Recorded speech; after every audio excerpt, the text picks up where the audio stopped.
어제 우리는 예수님께서 겟세마네 동산에서 기도하시고 내려오시는 길에 이미 준비되어진 가룟 유다와 그 일당들에 의해서 붙잡히시는 장면을 함께 보았습니다.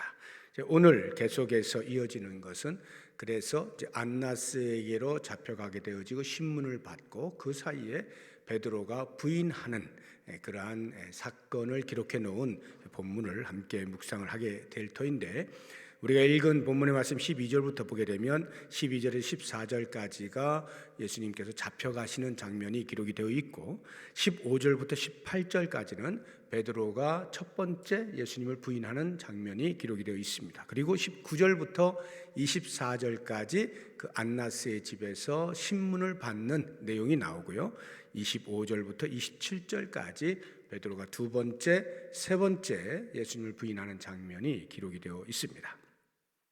먼저 우리가 안나스의 신문에 대해서 생각을 해보게 되면 이 안나스라는 사람부터 아실 필요가 있는데요, 안나스는 예수님이 잡히시던 당시의 현 대제사장인 가야바의 장인이었습니다.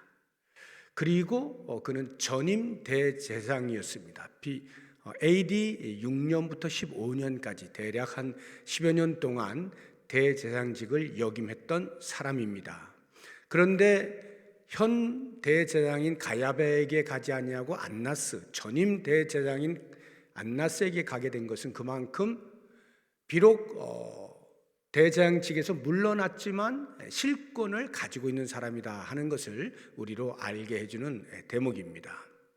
이 안나스는요, 전임 대제사장으로서 당시 이제 구약으로 하자고 하면 대제사장직이라고 하는 것은 죽을 때까지 하는 거예요. 종신직이에요. 그래서 죽고 나면 그 아들이 대를 이어서 대제사장직을 감당하는 것, 이것이 이제 구약의 율법을 따라 진행이 되는 것인데, 당시는 로마의 식민 통치를 받고 있었습니다. 그래서 로마가 들어오게 되면서 구약의 율법 이런 것들을 무시하고 자기들이 원하는 대로 자기 편에 가까운 사람들을 종교적으로 지배하기 위해서 그들이 교체하고 임명하는 것을 마음대로 했어요. 수시로 원하는 때면 언제든지 대제사장이 바뀌는 겁니다. 그래서 이 안나스가 죽지 않았음에도 불구하고 물러나게 되었고, 그에게 많은 아들들이 있었는데 그 가운데 네 아들들도 역시 대제사장직을 역임을 했습니다. 그리고 보시는 것처럼 가야바가 당시 예수님 당시에 현 대제사장으로서 역할을 하고 있어요. 그런 걸 보면 가족 전체가 다 이 대제사장직을 역임했거나 하고 있는 그런 상황을 보게 돼요. 즉 그 종교 지도자들이라고 하는 사람들이 로마의 실제 권력에 빌붙어서 그들에게 절대적으로 충성을 하면서 그들로부터 권력을 이양받아서 그 제사장직을 감당을 했던, 한마디로 이야기하면 아주 부패한 종교 지도자의 실상을 우리에게 보여주고 있는 것입니다. 오늘날로 하자고 하면 사회적으로 문제가 되고 있는 대형 교회들의 어떤 그 담임 목사직의 세습, 이런 것들을 마치 연상을 할 수 있는 그 당시의 모습이라 할 수가 있겠습니다. 그래서 그들이 이 권력이 무소불위이기 때문에 예수님을 체포하고 예수님을 잡아와서 신문하고 하는 이런 모든 과정들이 다 정당한 절차를 거치지 않은 불법적인 행위들이에요. 실제로 사내들인 공의회가 개최되려고 하면 아침을 기다려야 됩니다. 아침이 되어서 이제 공회원들이 다 같이 모여서 실사를 하고 그에 대해서 증인들을 세우고 증언을 들으면서 그렇게 해서 이제 형을 집행을 할 수가 있는 것인데, 이들은 그렇게 하지 않죠. 정당한 절차를 거치지 아니하고 보통 사료에 의하면 새벽 1시쯤이라고 이렇게 이야기를 하는데요, 금요일 새벽 1시 즈음에 예수님을 체포하고 그때로부터 이제 신문이 시작이 되는 것입니다. 그러니까 아직 사내들인 공의회가 열리기도 전에 자기들끼리 모여가지고 작당을 해서 형을 집행을 하는 것이죠. 이러한 것은 모두 다 자기들이 힘이 있기 때문에 그 힘을 오용을 한 그런 모습을 볼 수가 있습니다. 마치 오늘날의 우리 국회를 이렇게 보면 어떤 일을 안을 내놓았는데 여당과 야당 간에 합의가 되어지지 아니하면 현재 정권을 가지고 있는 당에서 밀어붙이잖아요. 날치기, 통과 이런 것들을 우리는 뭐 지금까지 수도 없이 보아오지 않았습니까? 이제 그런 식의 행동을 하고 있었던 것입니다. 그렇다고 하면 이제 우리가 이 안나스의 신문을 보면서 함께 좀 묵상을 해보려고 하는 것은 누가 진짜, 누가 진정한 심판자이냐 하는 부분입니다. 눈으로 볼 때는 현상적으로는 안나스가 힘을 가진 자고 안나스가 재판석에 앉아 있는 것처럼 보입니다. 그러나 실제로는 예수님께서 온 우주의 진정한 심판자가 되시죠. 그러니까 안나스는 그 진정한 심판자이신 예수님께 긍휼을 구하고 자비를 구해야 할 죄인에 불과한 것이었어요. 근데 그것을 모르잖아요. 안나스만 모르는 게 아니라 당시의 모든 유대인들이 다 모르잖아요. 이것은 온 인류의 무지를 이야기해주고 있는 모습인 것입니다. 인류 자체가 무지함으로써 예수님이 어떤 분인지를 알지 못하고 함부로 대하는 거예요. 그래서 22절을 한번 보시게 되면 예수님께서 이제 신문 과정 속에서 변론을 하시는데 안나스가 굉장히 궁색해진 거예요. 딱히 어떤 말을 할 수가 없어요. 그러니까 22절에 이 말씀을 하시매 곁에 섰던 아랫사람 하나가 손으로 예수를 쳐 이르되 내가 대제사장에게 이같이 대답하느냐? 이 말의 의미는 네가 뭔데 감히 대제사장 앞에서 함부로 입을 놀리느냐? 이러면서 치는 거예요. 그만큼 예수님이 어떤 분인지를 알지 못하는 거죠. 진정한 심판자이신 예수님, 진정한 대제사장이신 예수님을 알지 못함으로 사람들은 이렇게 예수님을 함부로 대하는 거예요. 더 중요한 것은 그렇게 대하고 있는 사람들을 보시면서 얼마든지 그와 같은 모순덩어리의 상황을 바로잡으실 수 있는 힘이 있으신 예수님임에도 불구하고 그 상황을 그대로 참아내고 계신다 하는 이 부분이 우리가 좀 묵상을 해볼 부분이에요. 다시 말하면 예수님께서 십자가에서 죽으심으로 우리를 구원하여 주신 그 놀라운 은혜는 결코 값싼 은혜가 아닌 것이에요. 이미 도저히 치를 수 없는, 값으로 매길 수 없는 어마어마한 비용을 지불하신 거죠. 신이신 예수님께서 인간의 몸으로 내려오신 것부터 시작해서 이렇게 십자가에서 죽으시게 되는 그 모멸 이전에도 이미 과정 속에서 당신의 힘을 절제하시고 참아내시면서 모든 무시와 조롱, 모욕을 참아내시는 이러한 비싼 비용을 지불하고서 우리에게 구원이라고 하는 은혜를 주신 것이다 하는 것을 우리가 꼭 기억을 하면 좋겠어요. 오늘 말씀의 제목이 베드로의 부인인데 이제 베드로의 부인에 대해서 함께 묵상을 해보겠습니다. 공관복음서에도 예수님이 잡히시고 이런 베드로가 부인하고 하는 모든 장면들이 다 똑같이 기록이 되어 있어요. 그런데 이 공관복음서와 요한복음은 사뭇 다릅니다. 마태마가 누가복음은요 전부 다 베드로가 부인을 하는데 3번 부인하잖아요. 닭 울기 전에 3번 부인을 한다 하는 예수님의 예언에 따라서 그렇게 하는데 시간적으로 볼 때 연속적으로 기록이 되어 있어요. 그런데 요한복음에서만 첫 번에 부인을 하고 안나스의 신문하는 과정이 있고 그래서 안나스가 이제 예수님을 가야바에게로 보낸 다음에 거기에서 베드로가 2번째, 3번째 부인하는 그런 모습으로 기록을 해놓고 있어요. 우리가 이미 읽었지 않습니까? 그렇다고 하면 무엇이 사실일까? 당연히 요한복음에 나오는 기록이 이제 사실이죠. 그런데 공관복음서의 저자들은 그것을 중요하게 여기지 않은 거예요. 베드로가 부인했다는 것, 예수님의 예언에 따라 부인했다 하는 이것을 중요하게 여기 그냥 그렇게 기록한 것이고요. 요한은 이렇게 그 부인하는 그 사이에 안나스의 신문이 있었다는 것을 굳이 기록을 하는 이유가 있는 거예요. 그 이유가 뭐냐 하면 예수님의 모습과 베드로의 모습을 같이 보여주는데 대조적으로 보여주고 있어요. 그래서 우리에게 뭔가를 말하고 싶은 거예요. 예수님이 신문을 받으실 때 그 신문의 질문에 대하여 강력하게 자기 주장을 합니다. 부인을 하는 거예요. 그런가 하면 베드로도 부인을 하는데 이 부인하는 모습이 예수님의 부인하는 것과는 사뭇 다르다는 거예요. 완전히 대조적이라는 거죠. 예수님은 참을 거짓이라고 말하는 것에 대하여 부인을 하고 있는 거예요. 그런데 베드로는 참을 속이기 위하여 참에 대하여 부인을 하고 있는 거예요. 너 예수님과 함께 있었던 사람이지? 함께 있었잖아요. 그게 참이에요. 그런데 그걸 속이기 위해서 그 참을 부인하는 거예요. 아니야 이렇게 부인하는 거예요. 근데 예수님은요, 당신에 대하여서 힐난하고 있는 그 부분에 대하여 나는 분명히 모든 사람 앞에서 성전에서 회당에서 떳떳하게 다 이야기한 거야. 숨긴 적이 없어. 그들에게 다 물어봐. 그들의 힐난하는 것을 부인하는 거예요.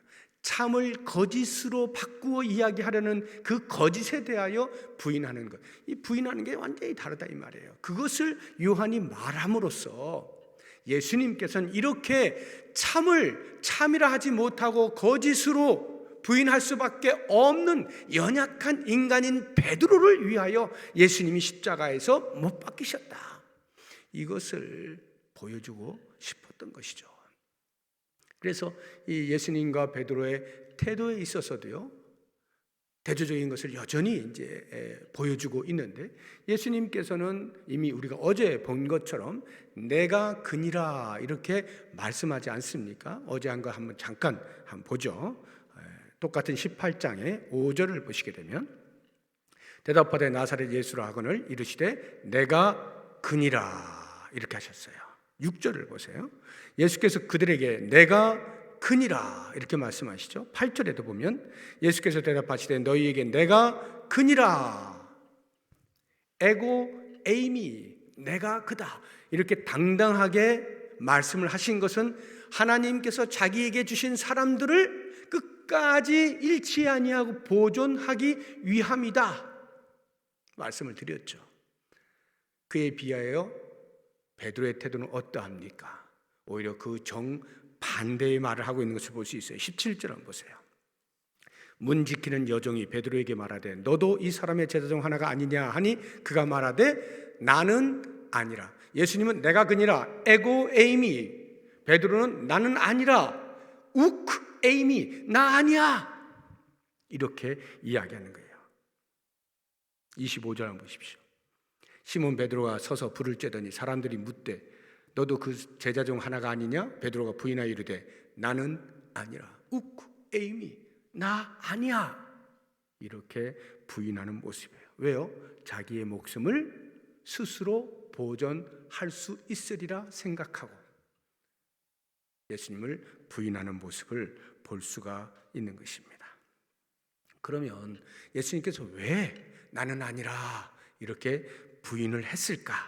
왜 부인할 수밖에 없었을까? 표면적으로 볼 때는 자기의 목숨을 구걸하는 거예요. 나 아니야. 그래서 자기의 목숨이 보존될 것이다 이렇게 보여지지만 그런 말을 하기에는 그 이면에 이미 베드로는 무너져 있었던 거예요. 어떤 의미에서요? 예수님이 십자가에 죽으시겠다 말씀을 하실 때 그에 대하여 베드로는 동의가 안 되는 거예요. 도저히. 아니 예수님 죽으시면 어떻게 우리나라가 독립을 할 수 있단 말입니까? 예수님이 십자가에 죽으시겠다고 하시는 그 말씀에 대하여 마음으로서 이미 동의가 안 되니까 그 상황 앞에서 자연히 부인할 수밖에 없는 거예요. 예수님의 그 십자가 지심에 대하여 동의가 안 되니 자기 자신에게 지어질 십자가인들 어찌 생각이나 할 수가 있겠어요? 그 십자가의 의미인들 알 수가 있겠어요? 그러니 자신이 가지고 있는 의지의 한계가 드러나지 않겠습니까? 더 이상 못 견디는 거죠. 이제 끝이 오구나. 그러니 자연스럽게 예수님 나는 모르는 사람이야 이렇게 자기 목숨이라도 건져 봐야겠다라고 하는 본능적인 반응이 나타날 수밖에 없었던 것이죠. 그래서 이 베드로가 어느 정도로 지금 영적으로 지금 가라앉아 있느냐라고 하는 것을 보여주고 있는 장면이 18절에 나오는데, 18절을 보면 사도 요한이 이렇게 기록을 해놓았어요. 그때가 추운 고로 종과 아랫사람들이 불을 피우고 서서 쬐니 베드로도 함께 서서 쬐더라 해서 이제 추운 날씨에, 이제 겨울이니까요, 추운 날씨에 불을 쬐고 있는 이 모습을 표현을 해 놓았는데, 이유가 뭐냐면 추운 고로 이렇게 놓았어요. 날씨가 추우니까 불을 쬐는 건 당연한 거잖아요. 근데 요한이 말하고 싶은 건 뭐였을까요? 그렇게 베드로의 현재 영적인 상태가 꽁꽁 얼어붙어 있다 이 말이에요. 불을 쬐지 아니하면 안 될 만큼 추운 상태가 베드로의 영적인 상태라는 것을 암시해주고 있는 이야기인 것이죠. 18절 뒷부분에 나오는 서서 쬐더라 하는 이 말씀을 보세요. 서서 쬐더라. 공간복음서를 여러분들이 이제 이 장면에 대해서 다 읽어보시면요, 공간복음서는 한결같이 앉아서 쬐는 것으로 다 표현이 되어 있어요. 뭐가 맞을까요? 공간복음서의 저자들은 전부 앉아서 쬐는 것으로 표현을 했다고요. 근데 요한만은 서서 쬐더라, 서서 쬐더라 이렇게 표현하고 있거든요. 이 말의 의미는 지금 베드로가 불을 쬐는데 섰다 앉았다 섰다 앉았다 안절부절 못하고 있다는 것을 보여주고 있는 거예요. 왜요?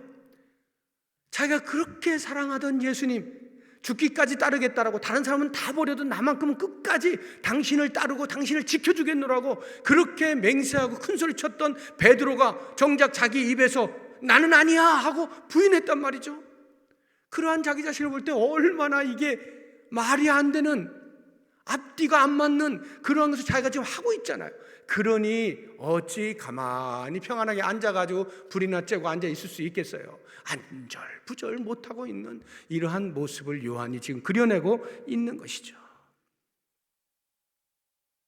우리가 이와 같은 베드로의 부인하는 모습을 통하여서 이 시간에 같이 한번 묵상을 해보려고 하는 것은, 지금 나의 영적인 상태는 어떠한가?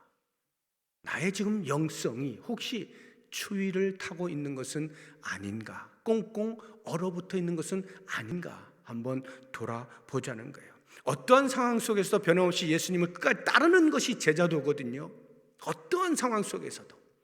우리가 남녀가 사랑해서 서로 결혼을 할 때 그 결혼 서약을 하면 그런 이야기를 하잖아요. 건강할 때나 아플 때나 부유할 때나 가난할 때나 어려울 때나 잘 될 때나 언제든지 모든 일에 서로 사랑하고 존중하고 보호하고 지켜주기로 그렇게 약정을 하잖아요. 우리가 예수 그리스도를 신랑으로 모시고 사는 신부로서 어떠한 상황에도 변치 아니하고 예수님을 끝까지 따르기로 작정할 수 있는 것, 이것이 제자도인데, 혹시 우리의 삶 가운데에서 추위를 타고 있지는 아니한가? 영적으로 이 부분 한번 이 고난주간에 한번 묵상을 해보면 좋겠고요. 또 한 가지 생각한다면 자기 의와 열심을 버리라는 거예요. 자기 의와 열심. 의와 열심으로 치자고 하면 베드로보다 더 열정적인 사람을 찾을 수가 없어요.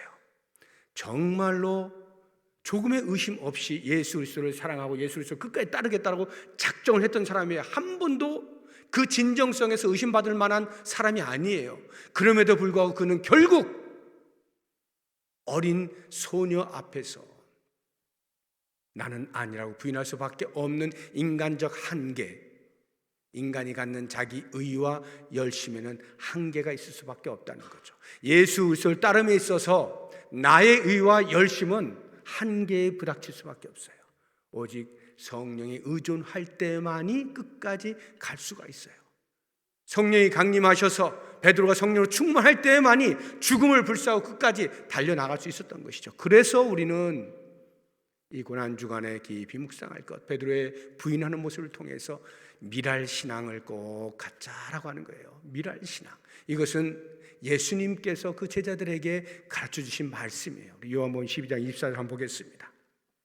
내가 진실로 진실로 너희에게 이르노니 한 알의 밀이 땅에 떨어져 죽지 아니하면 한 알 그대로 있고 죽으면 많은 열매를 맺느니라. 죽어야만 열매를 맺는 신비가 미랄신앙이에요.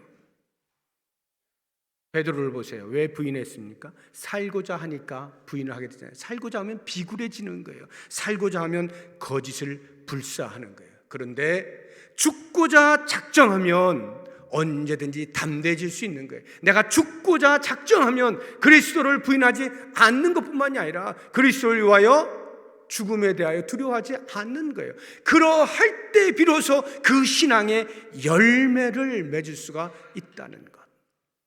그리고 오늘 이 밤에 깊이 묵상하면서 우리의 기도의 제목으로 삼을 수 있기를 바랍니다. 기도하겠습니다.